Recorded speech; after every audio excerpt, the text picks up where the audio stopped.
الحمد لله الذي أنزل على عبده الكتاب ولم يجعل له عوجا قيما لينذر بأسا شديدا من لدنه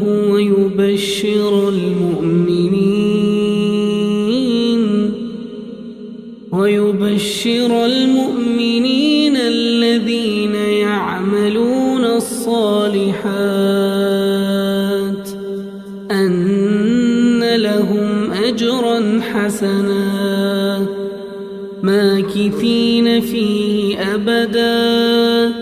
وينذر الذين قالوا اتخذ الله ولدا ما لهم به من علم ولا لآبائهم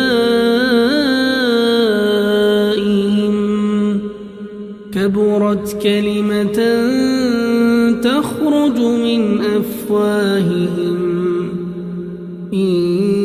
يقولون إلا كذبا فلعلك باخع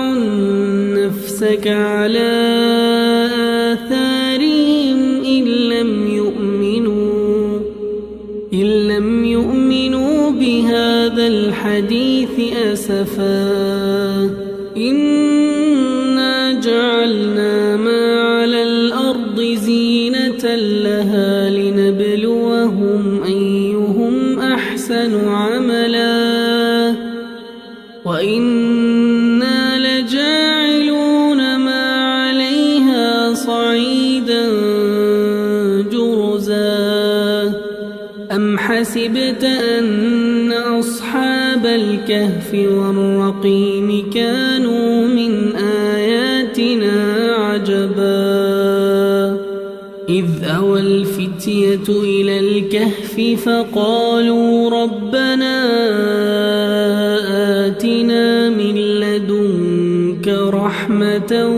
وهيئ لنا من أمرنا رشدا فضربنا على